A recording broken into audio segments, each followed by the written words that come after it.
Hey, everybody, welcome to episode number 26 of the Debt-Free Dad podcast. Hey, the kids just finished up probably one of the strangest school years of all time, but guess what? Before you know it, school is hopefully going to be right around the corner, at least as a parent. That's what we're all hoping for anyways, right?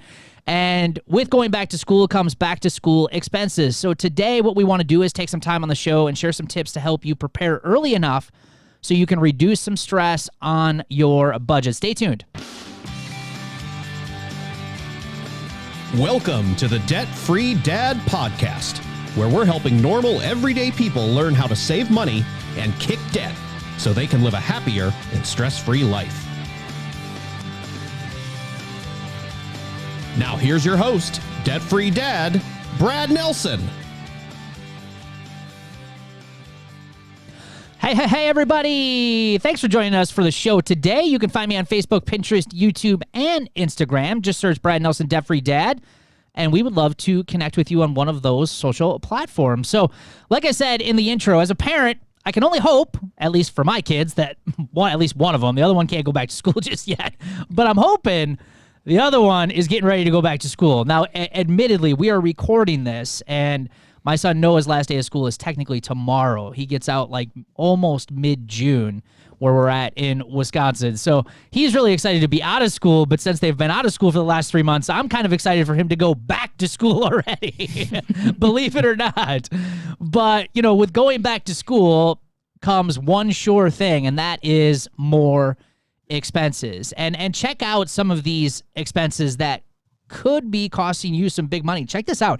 I was actually pretty amazed by these statistics, but according to 2019 Huntington Backpack Index, which basically does a study every year to kind of figure out what the expenses are for going back to school, they showed on average, check this out, an elementary school child on average will have a little over $1,017.37 in back to school expenses.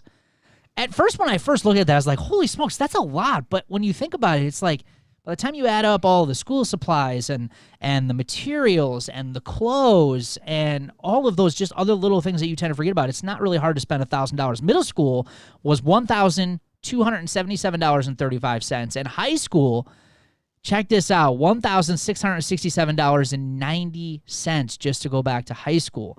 And making up most of those costs, obviously, and some people probably out there are going to be surprised by this, is technology fees and obviously all of those extracurricular type activities. And you can kind of see if you've got a couple kids in school, this is a pretty big expense. And especially even if your kids aren't going to public school and they're going to private school, you know, your expenses are even more because you're paying tuition fees and all that stuff on top of it. So I don't know, guys. I was pretty wowed by these numbers, but you know, again, as a parent of a 10-year-old who's actively in school, it doesn't surprise me all that much when I actually started to really think about it. I thought that these would be lower, to be honest with you. I was like, whoa, wait. When I first read that, I was like, that's a little high. But no, after you mentioned, you know, the extra stuff and all those technology fees, I always forgot about those. And the coming home and, I need this, or we need to pay for this. It was always something new. Yeah, I remember when my kids were in elementary school, it was like every other week, another field trip. That's another $20. It's like, what? How many field trips do you people take? We had 3 kids all in elementary at the time. But yeah, I mean, these numbers are a lot when you see it like that. But, you know, I've got 2 kids in high school right now. They're both in band, and their band fees alone for the year are usually around $1,200 each. So wow. Just for them to be in band for the year, you know, that's a majority of that $1,600. Yeah, right. And that's just an extracurricular. That's not even really part of, I mean, I guess you could consider it's part of school, but it's not really even a back to school expense and, you know, like actual school supplies and things like that. Yeah. Oh yeah. You want to know this is, with my kids, it's like the one thing I fight all the time. They come home and they're like, yeah, I'm supposed to get this certain calculator. It's like $120 calculator. And I'm like, your freaking phone can do that. There's a 99-cent app that'll do that. Yeah. Well, we can't use our phones. I can't tell you how many times I've emailed the teacher, like, I'm not buying a $120 calculator when they literally have it on their phone. Yep. You're talking like one of those Texas Instrument type ones? Yes. Yeah. I still have one in my drawer next to me. Yeah. I couldn't That's believe a it. requirement. It's so funny that you bring that up. This was before COVID, so we're talking a couple months ago. We were at Target, and when I was walking through Target, I was walking through like the office supply aisle for something. All of a sudden, I saw that calculator. I'm like, they still make these? I was like, I would think that these would be obsolete by now with some of the technology and stuff that's just on a phone now. But yeah, they still make them. I was surprised by that. It's crazy. Yeah. All right, guys, let's talk a little bit about some of these tips. So number one, obviously, to prepare for school expenses, and we bring this one up a lot, is having a budget and a plan. And I think we talk about this, all the time on this show in regards to why do most people go into debt? Well, yes, behavior plays a part in it, habits, but it's also a lack of planning. If you had the cash to pay for things, you more than likely would pay for them. But the reason why we go into debt and use money or use debt and payments to pay for things is because we didn't plan and the money's not there. And obviously that need is right in front of you, or let's call it a want sometimes, right? And what do? We use debt to pay for it. Well, school supplies are no different. If you fail to plan for your kids going back to school, there really isn't going to be too much of an alternative than the credit card. And obviously, the goal of this show is to get you to the point where you're out of payments and out of financial stress. So preparing early enough, sitting down right now as this episode comes out, it's the end of June. You've got a month to 2 months, depending on when your kids go back to school. Now is the time to kind of really sit down and figure out, okay, what are my kids going to need? And how much money do we need to set aside between now and then so we can have cash to pay for those things? Yeah, this was always, when we were going through our debt journey, this was always a shocker to us every year. It got to like August and it was like, the kids go back to school.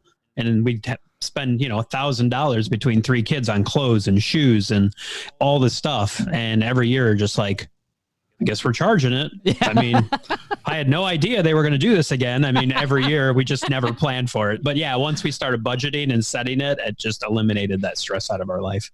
Yep, absolutely. And it's not easy at first. And getting in the habit of setting aside money on a regular basis for things that are going to be in the future, it takes time to learn that habit. But getting started here a few months early could soften the blow of maybe some of that financial stress that you might be feeling a little bit.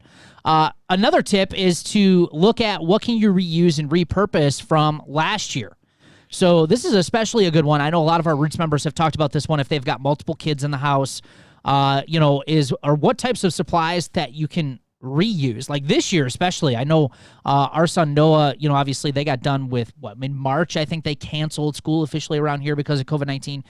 We went up and picked up all the rest of his school supplies. A lot of that stuff, guess what? He's going to reuse next year because of a lot of it. He missed a good portion of the school year, is still in great shape.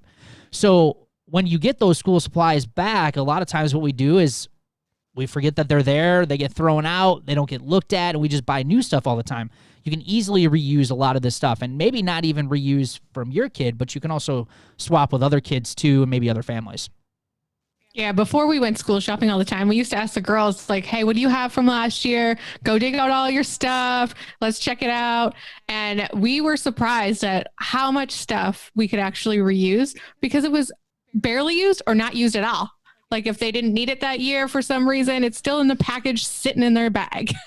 Another good one with this too, and we're going to talk a little bit about, this little tip. I'll give you a little teaser, is shop at different times or the off season is also, if you need something that you don't have, is consider maybe talking to the teacher to find out whatever supply that it is that you don't have. Do they need it the first day of school? Because what you'll find is that a couple weeks after school starts, a lot of the stuff that's out there, it goes on sale. So you'll get it even at a cheaper price. So there are ways to work around it, especially if you're looking, like we were talking about, maybe some of these calculators or some of these things that are a little bit more expensive during prime time school shopping season. There might be a little bit of off-season time where you can pick up some of that stuff. I also mentioned connecting with family to do some swaps. This works great, not only just for school supplies, but for clothes. I think a lot of people ask, is it, it's expensive to have a baby. It is expensive to have a baby. There's no question about it. It's usually the medical costs and the insurance and all that other stuff that goes with it. But quite honestly, we just had a child back in 2018, and it wasn't all that expensive from a material possession standpoint because we just asked people what they had, and a lot of people more than likely were willing to give it to us practically for nothing, and a lot of them gave it to us for free because they have so much stuff, and they're like, they actually were delivering it to our house. They wanted to get rid of it so fast. So that's another great way to save some money. Like our daughter, we have friends who have a daughter that's a little bit older than her, and we have clothes now up until she's age 5. We've bought very little for her, and a lot of it hasn't been really worn out. It's in pretty decent shape. So same thing with Noah. When he started first, second grade, we had also a family that we were friends with that had older kids in their house, older boys. So they would just hand it down to us, and whatever was still in decent shape, he would wear that. Now, would we buy him a few things? Well, sure we would. But it lessened the blow on the budget, not always having to buy brand new stuff all the time.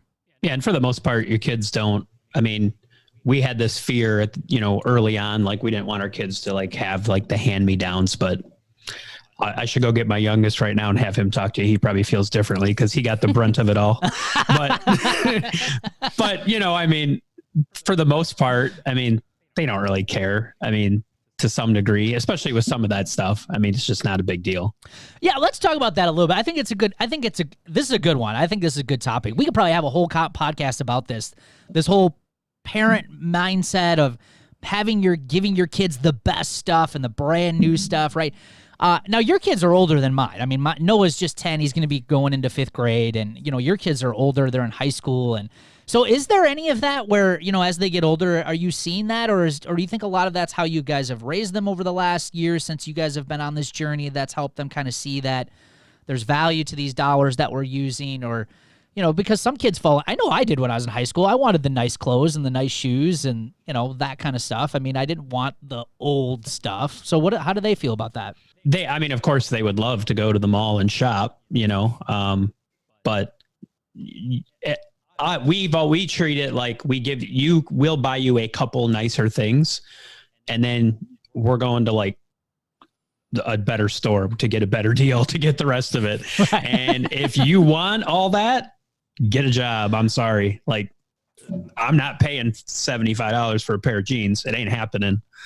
I mean, years ago, I would say we definitely were more wired that way though. It's definitely always going to, when the kids were really younger, like Carter's, we would just spend a ton of money. Oh, look how nice this is. Or, oh, that's so nice. And that's so nice. And they wear it once or twice and they outgrow it.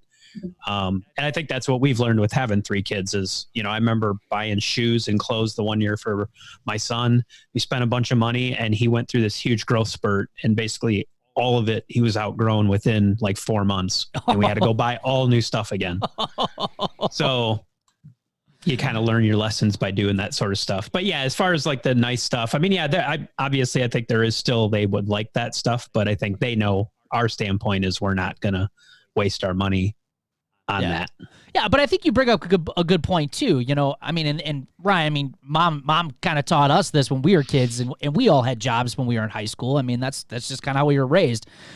Is that if you want those nice clothes, you just had to buy them, and that's eventually what I ended up doing. Is I went out and got a job, and I funded a lot of my clothes and the things that I want, the shoes that I wanted, and because I knew mom and dad were going to pay for any of that stuff. That's for sure. All right, guys, we're going to be right back. We're going to take a little bit of a commercial break. We'll be back with 4 more tips here to help you ease back-to-school expenses. Stay tuned. Hey, many people I work with want to get out of debt, and many of them are also looking for ways to rid themselves of financial stress and finally being able to get to the point where they can start saving some money. Wouldn't that be fantastic? That's why I created this free course, 10 easy money-saving ideas that you can start today. Literally, you can start using these tips today. And when you join, you're going to get a free downloadable PDF guide that walks you through all the tips. Not only that, but we're also going to give you 10 video lessons that walk you through every single tip in more detail. Also, we're going to give you some action items that you can start to begin to make some changes that are going to help you save more money and fill up that piggy bank. So head on over to therealdebtfreedad.com, click on tools and courses in the menu, and get free access to this course today.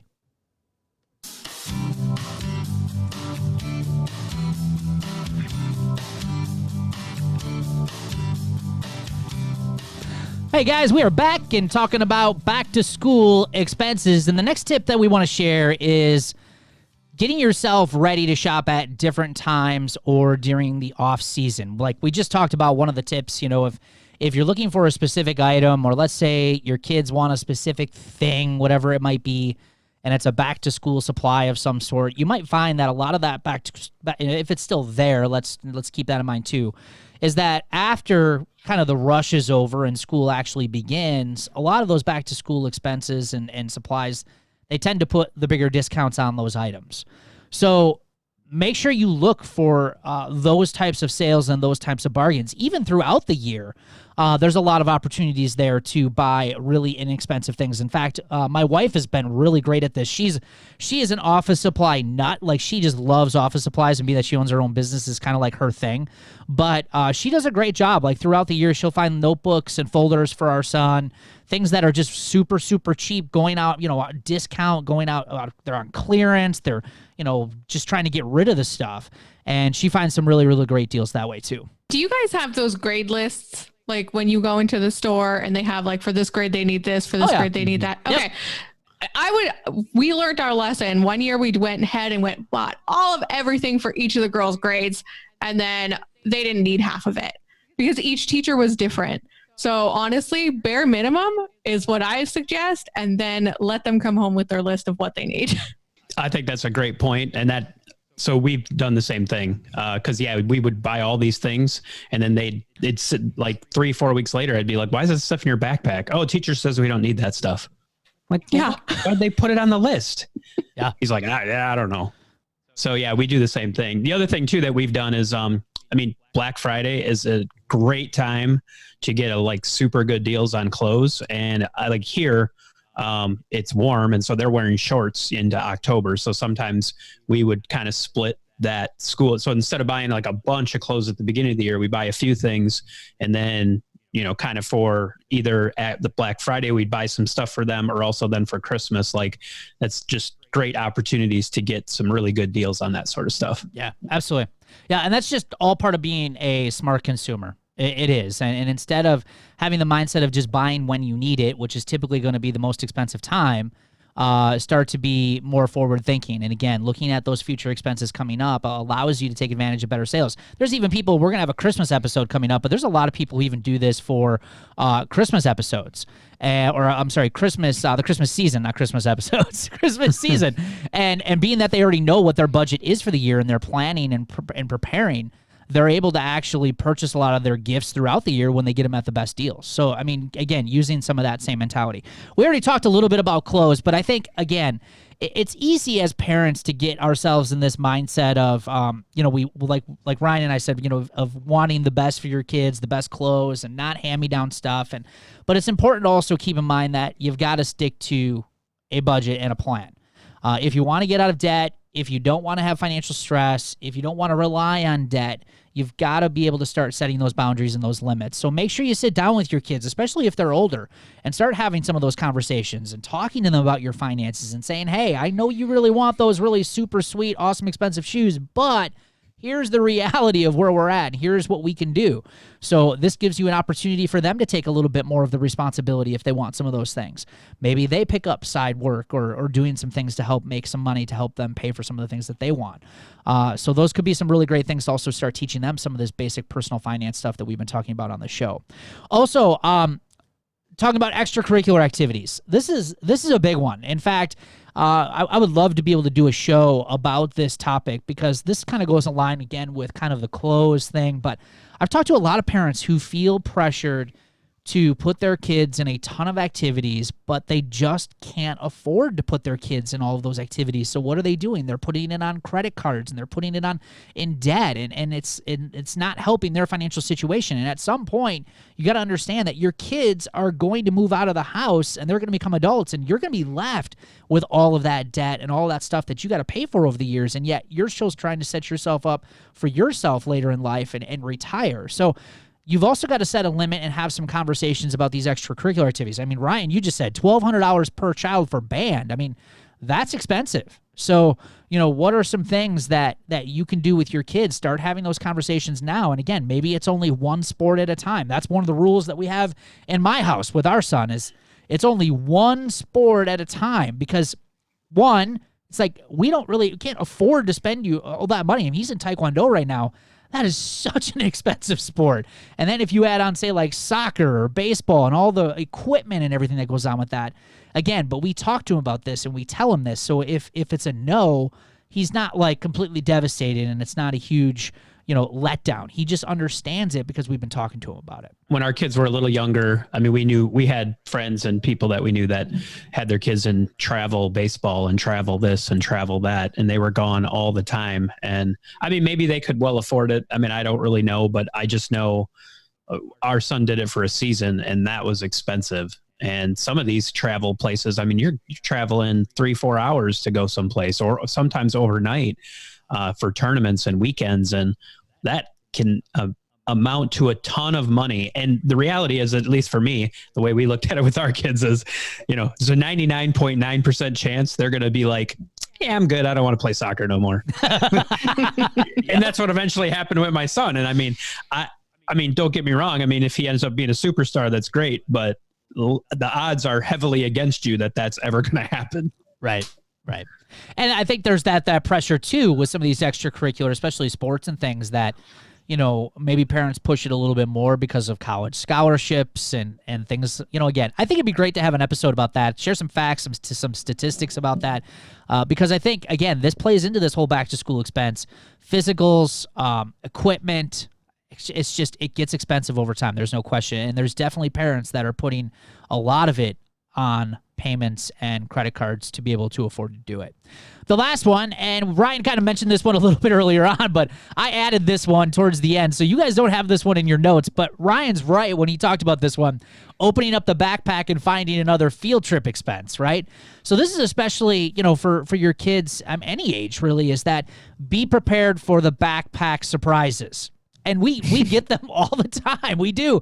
We'll open it up and it'll be a book fair. We'll open it up. It'll be another fundraiser or another art project that I need to purchase to put on a coffee mug of my son's artwork, which, by the way, I did. It's really cool mug. But guess what? Now every time it comes home, he expects that I'm going to do it every time. It's like, no, it's not going to be how it works. But it's the field trips. Or guys, the other one that really catches me is the photos, the school pictures. Oh, I hate those. Oh my gosh. Well, nothing against photographers out there who take kids' school pictures. I get it. It's your job, but that's not what I'm not beating you up for this. But there was a time where our kids were getting 3 sets of school pictures per year. There was a time. Then it went down to 2, and I don't know what it was going to be this year because we missed out on 3 months of school pretty much. So I don't know if they were going to do a spring session, but it started to be like they were doing pictures all the time, and it's like, okay, I love my kid, but I don't need this many pictures of you from school. And it's the sets, the cost of the sets, and those were really high priced photos for your kids' school photos. Yep. And it's not only like the fundraisers, the book fairs, the field trips, it's like the small little things that happen on a regular basis, like the pizza days, the sub lunches, the milk day. Like, what? Yep. I could send you lunch. Yeah, I mean, depending on where your kids go to school, I mean, our son goes to public school, so he has hot lunch every day, so there's an expense for that.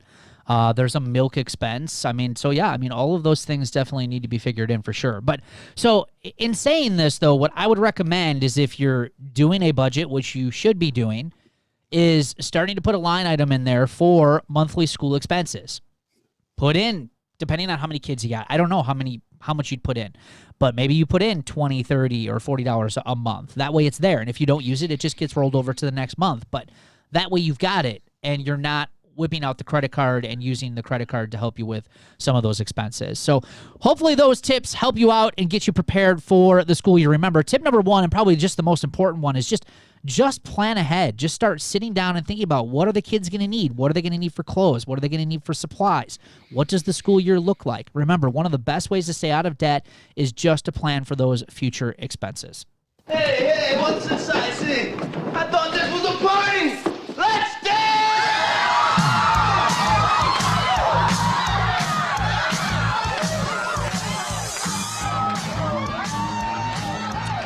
All right. That means it's time for the celebrations of the show. And today we've got some really great ones. We're going to kick it off with Martin. Martin says, with today's pay, I just cleared my credit card balance. Awesome. Congratulations to you. He says, next is to snowball that monthly payment into my line of credit. Congratulations. That's awesome. And Nikki McDougall, we have been crunching numbers and should have all of our debt paid off in the next 4 months. We didn't expect that to happen until at least a year from now. That is huge. And by the way, there is a testament to that because there are so many people who start the process that we talk about here, and they might actually calculate out what their debt-free day is. More times than not, they usually can reach it sooner because they start to make bigger sacrifices and they start to do bigger things to help them get there quicker. And this is a perfect example of that for Nikki, so that's awesome. Next, we have Sam Lamb. This week, we waited over 24 hours before purchasing some outside items for the house because it wasn't written into the budget until June. We have our June budget completed, and we also have a temporary July budget set up as well. Awesome. That is huge. Being able to say no, it's not on the budget. That's a huge behavior and habit change. Good for you guys. Danielle Marchand, another $100 into our emergency fund and into my daughter's education account. That's great. Some eye-opening as I look over this past month and plan for June, which are all wins in my learning process. Absolutely. And Brandon Belger, I had a huge win. Says I paid off a personal loan of $5,632.16, giving me $302.89 back each month. He said I was also paid for repairs on my truck, totaling $4,664.11 in cash. That is awesome. That is a huge month, by the way. Yeah. That is awesome for him. Great job. And Shannon Thompson, depleted my mini emergency fund on non-emergency items. I have, however, evaluated that behavior, and I'm viewing it as a lesson learned, albeit the hard way. I was able to put $300 back into it. No eating out this week. Made it through my personal 4-week challenge. Yep. That's great. And the reason I love that celebration, why I wanted to include it in this show, is because it's a learning process. There was some times, and I mentioned this to Shannon on this when I comment on this post, is that I remember plenty of times I built that emergency fund, and that cash starts to burn a hole in your pocket. Guess what? I'd use it on non-emergency type expenses, and eventually I learned my lesson just to keep it there because it would always happen. An emergency would come up and the money would be gone. So that's a huge win, huge celebration, even better that you were able to recognize it. So congratulations to all of you who are working so hard on reaching financial freedom. It really is really cool to see. Thanks for hanging out with us here today. We love your feedback, and it also helps us grow our show. So please give us a like and leave us some honest feedback. And if you want the latest from the show, be sure to hit that notification bell and subscribe to our channel. And if you heard that commercial for our free course, 10 money-saving ideas that you could start today during the show, head over to therealdebtfreedad.com, click on tools and courses, and sign up today. We'll see you on an upcoming show. Take care.